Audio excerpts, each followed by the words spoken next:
पटना जिले में मतदाता सूची के प्रारूप प्रकाशन के बाद मतदाता हैरान है। शनिवार से शुरू हुए दावा आपत्ति अभियान में कई लोगों का नाम गायब है, जबकि मृतकों का नाम शामिल है। बीएलओ से संपर्क करने पर भी मदद नहीं मिला। अगले 1 माह तक मतदान केंद्र पर समस्याओं का समाधान होगा। पटना में 1 लाख से अधिक आपत्तियों आने की संभावना है।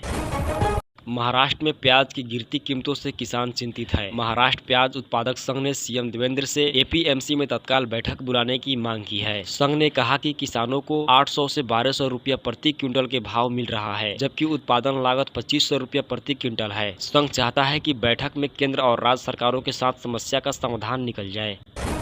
यूपी में सोमवार को लखनऊ से लेकर गोरखपुर समेत कई जिलों में भारी बारिश होने की संभावना है। कई जिलों में बारिश को लेकर ऑरेंज अलर्ट भी जारी है। प्रदेश में आने वाले दिनों में भी बारिश हो सकती है। फिलहाल बारिश की वजह से मौसम सुहाना बना हुआ है।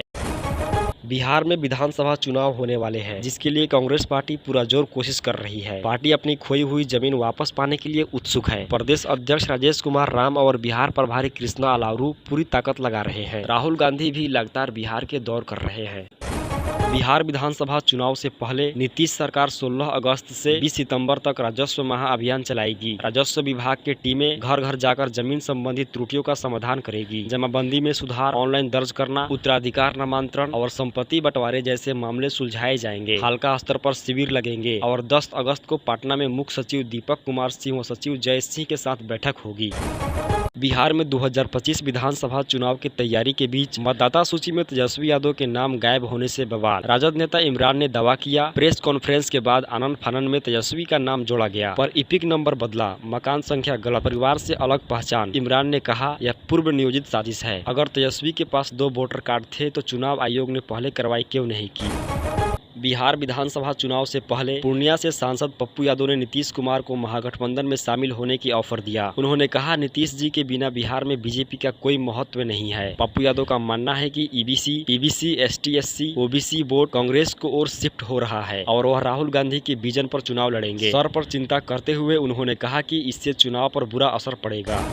2025 के बिहार विधानसभा चुनाव में बख्तियारपुर सीट पर एनडीए और महागठबंधन के बीच कड़ा मुकाबला है। आरजेडी के अनिरुद्ध यादव के बीजेपी के सामने नए चेहरे के तलाश में हैं। सुधीर कुमार यादव प्रमुख देवदारों में से एक है। यादव राजपूत, भूमिहार, मुस्लिम समेत विभिन्न जातियों के समीकरण अहम भूमिका निभाएगा। स्थानीय मुद्दों में पुल, सड़क, बाढ़, शिक्षा, स्वास्थ्य और बेरोजगारी प्रमुख है।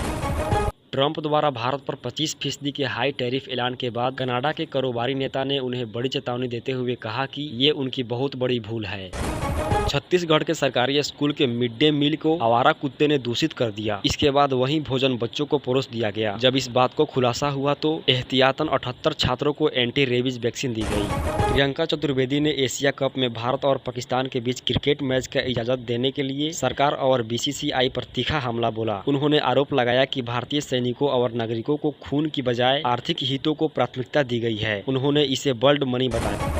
यूपी के गोंडा में बड़ा हादसा, श्रद्धालुओं से भरी बोलेरो नहर में गिरी, 11 लोगों की मौत। कांग्रेस के वरिष्ठ नेता मणिशंकर अय्यर ने पहलगाम आतंकी हमले को लेकर बड़ा बयान दिया है। अय्यर ने कहा, जिन 33 देशों में हम गए उनमें से किसी ने भी पाकिस्तान के पहलगाम आतंकी हमले के लिए दोषी नहीं ठहराया।